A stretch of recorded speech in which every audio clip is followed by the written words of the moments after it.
Hey guys, welcome back. I hope you're having an amazing day. Let's get right into the stories. The first one is an entitled people story. I've lived in my house for over 20 years and never had any issues with neighbors or the homeowners association. That all changed when a new homeowners association's president took over last year. The first sign of trouble was when I got a notice in the mail about upcoming renovations to community roads. It mentioned adding speed bumps, fixing potholes, and even expanding some roads. I didn't think much of it at the time. Our roads could use some improvements, so this seemed like a good thing. A few weeks later, I awoke to the loud rumbling of heavy machinery outside. I looked out the window to see bulldozers, backhoes, and construction crews lining my street. It was barely 7 a.m. on a Saturday, yet they were already hard at work. I threw on some clothes and rushed outside to figure out what was happening. That's when I spotted the homeowners association's president directing the crews, and they were starting to tear up my driveway. "Hey, what's going on here?" I shouted over the noise. The homeowners association's president sauntered over casually. "Oh, good morning. We're just expanding this road to allow more traffic flow." I gestured angrily at my mangled driveway. "This isn't a road, it's my private driveway. You can't just start digging it up without permission." The president blinked in confusion. "Are you sure? This lines up perfectly with Elm Street. It'll connect right to the intersection." I wanted to tear my hair out dealing with this guy. "Yes, I'm absolutely sure. This property has been in my family for years. The driveway leads to my house, not any public street." The president scratched his head, seemingly baffled by this concept of private property. I decided to take a different approach. "Gentlemen," I called out to the construction crew, "you are clearly demolishing my driveway without consent. This is private property. Please stop immediately." The crew members looked uncertainly between me and the homeowners association's president, but upon seeing clear proof of the driveway leading directly to my home, they shut off the machines and started backing away. The president tried to protest. "Now hold on. We had this whole area marked for expansion. Are you sure this isn't part of the new road?" I got right up in his face.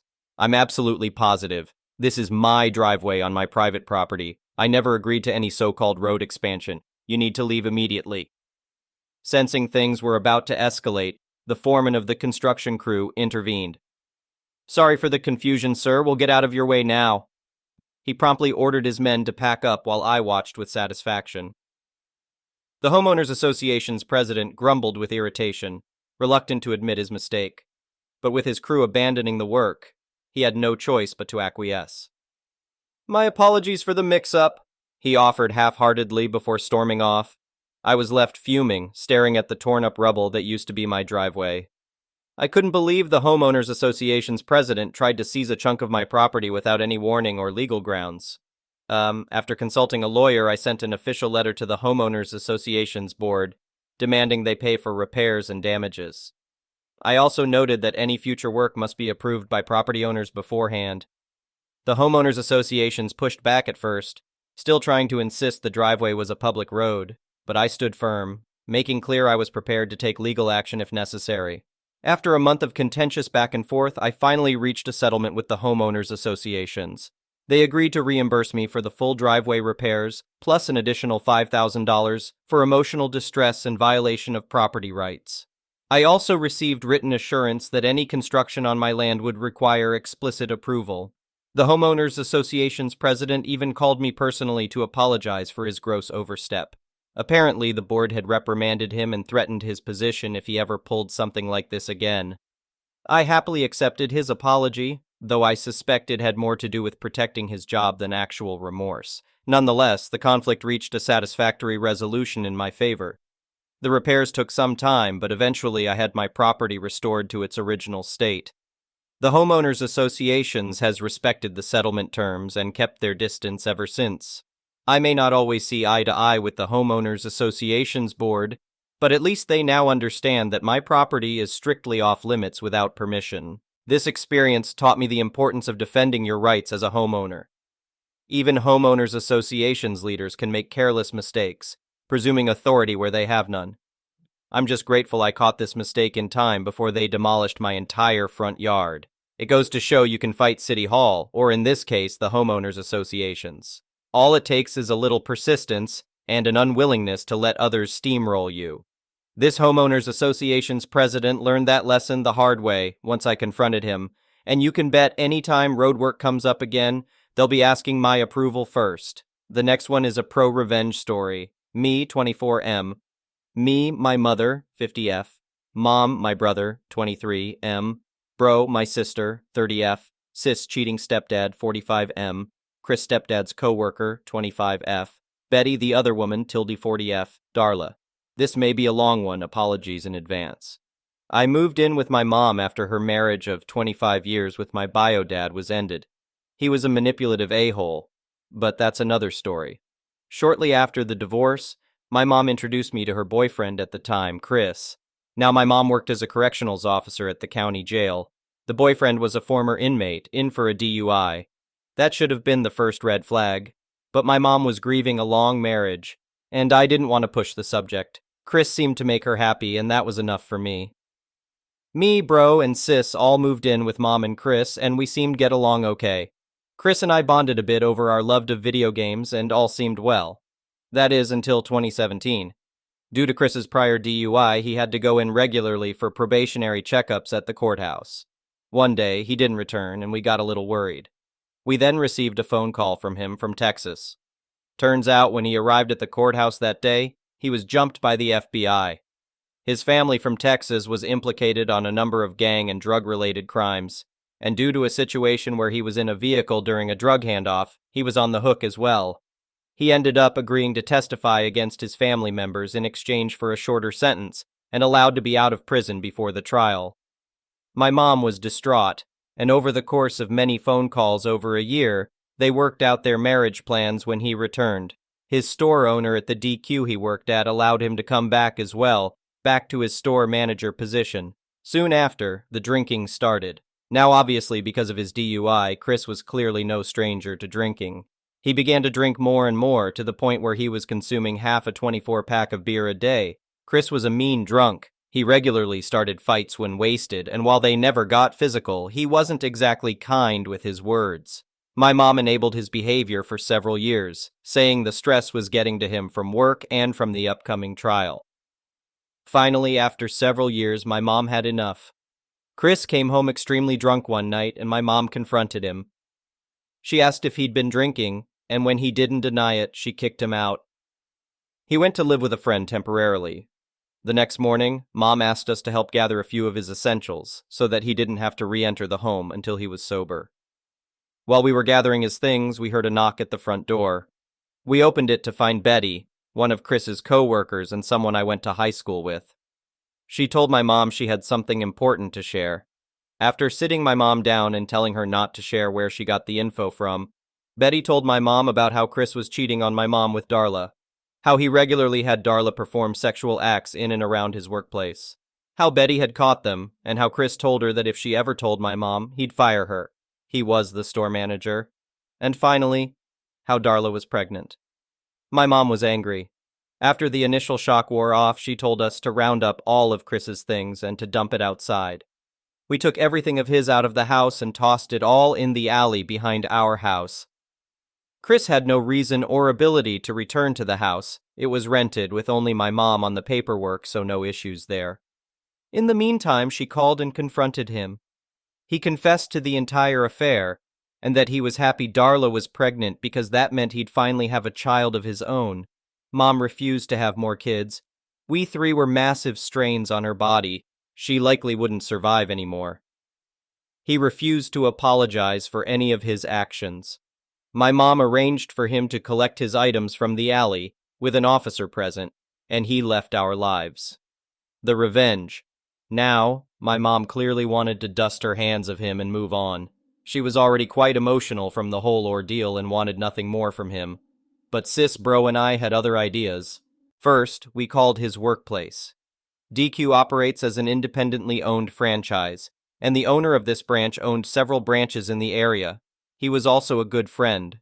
We informed him of the sexual acts being performed on the premises, and he went through the processes of getting Chris booted from his position and barred him from any of the branches in the area. Funnily, Betty got his position after he left, and now runs a tight and clean ship. Chris no longer had a job or a place to live, and so went to live with Darla in a town about an hour away. we found out that he started working at another DQ in that town and informed the owner of that location of the situation. It took significantly longer due to there being no current indecent actions occurring there, but eventually he lost that job too.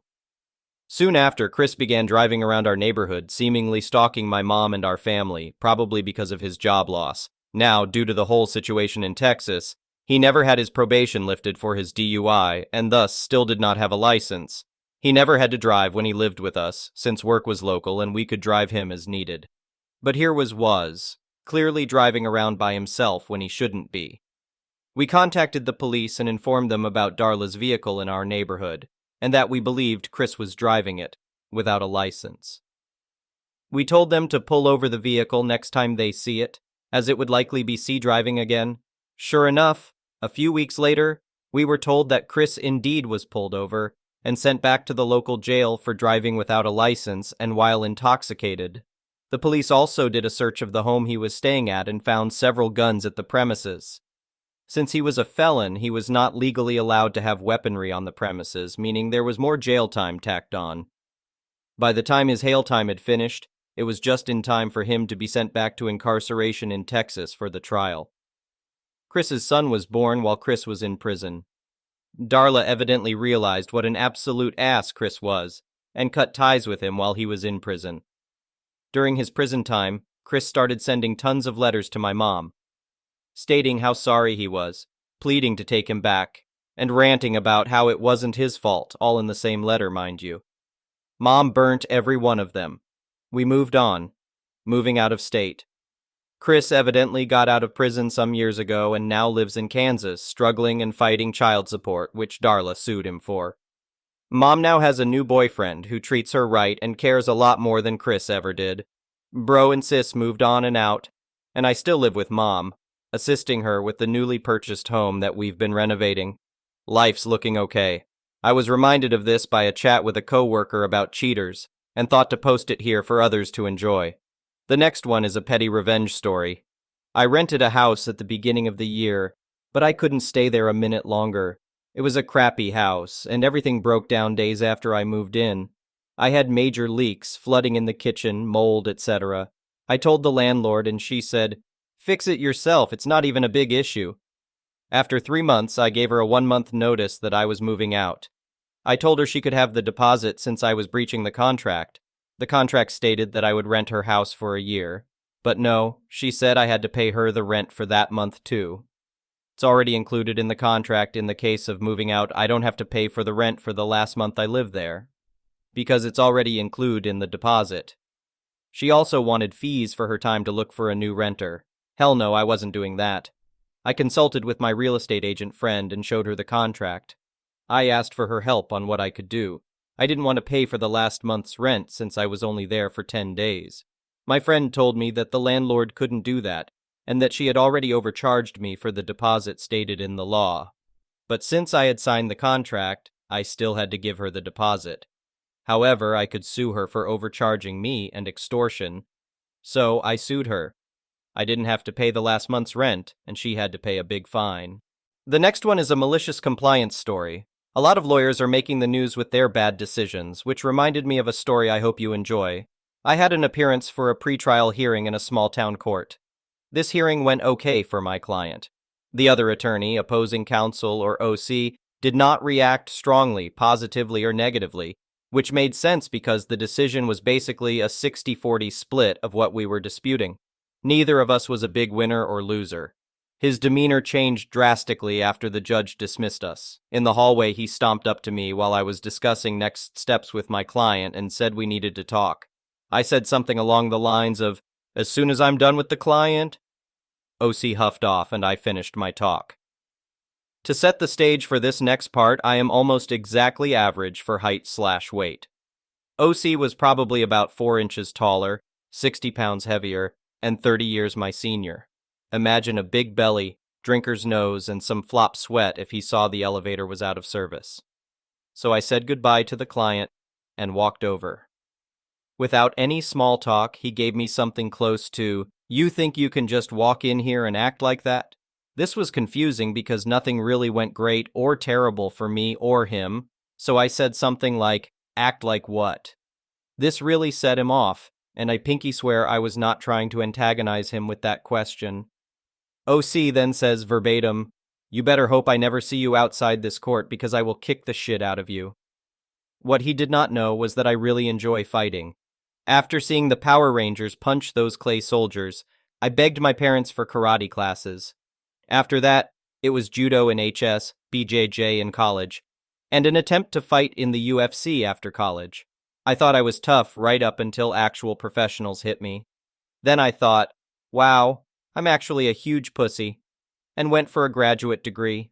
So I told OC, sounds good. We need to sign some forms first, though. Here's my availability. Let's find a time and meet at this gym. Do you want boxing or grappling gloves? I thought for sure he would make up an excuse, but he agreed. So we set up a time and everything. The small-town court gossip mill did its thing, and a couple of court staff showed up to watch the fight.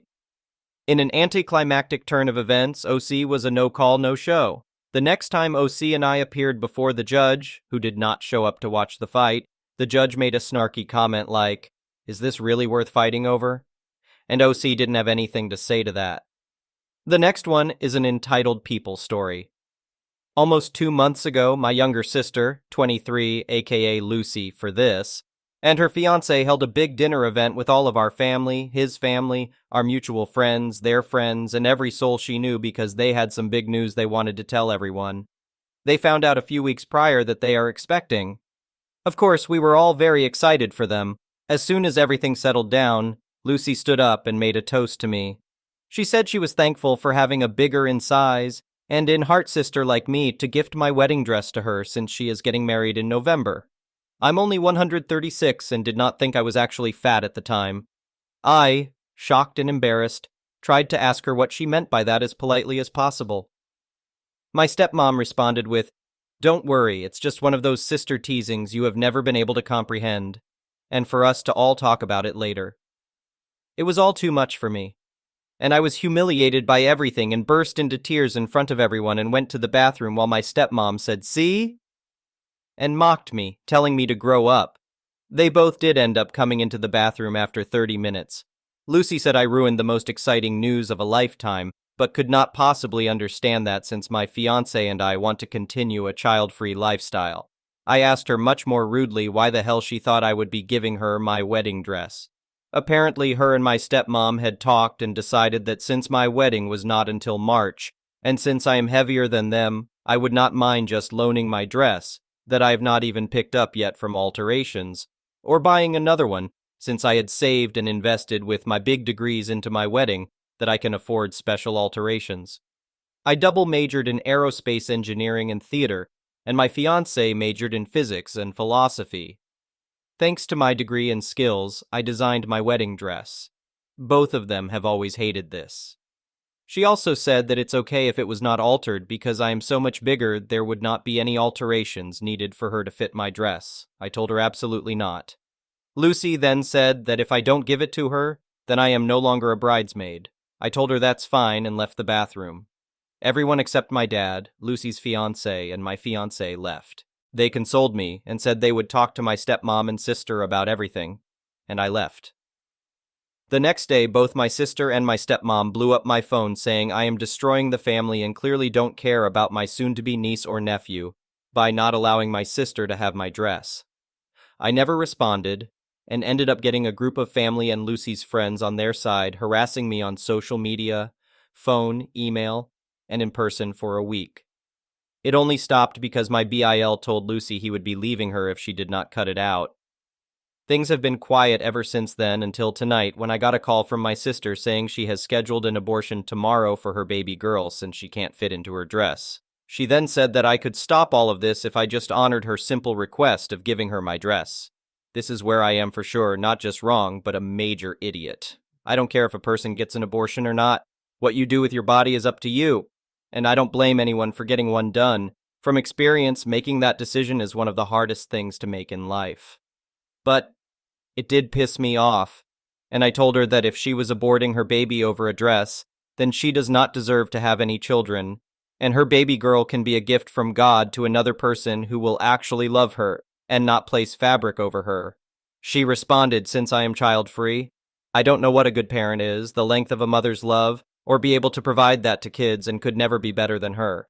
I hung up on her, and she sent me a text with a picture of documents showing when, where, and the time of the appointment. The text said I had until 11:30 a.m., the time of the appointment, to change my mind. I called her fiancé and told him everything and sent him screenshots of the text she sent. He said she had no clue about the abortion or the gender of their baby and was going straight home to talk to her about it. They did get into a huge fight, and now my BIL is staying in our guest room for a while and, very understandably, looks very red and swollen in the face from crying.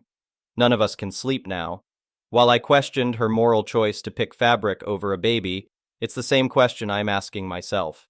It feels extreme for me to be this protective over it and at the cost of a baby that is wanted, already loved by us, and can be given a great life with a great father. Am I the a-hole? I honestly am thinking about just giving in and giving her my dress, but I just have to get some outside views and input on this situation. Any thoughts would be very helpful, and thank you so much in advance. Thank you for watching. I would really appreciate it if you could like the video and subscribe to our channel if you haven't already. We'll see you again tomorrow.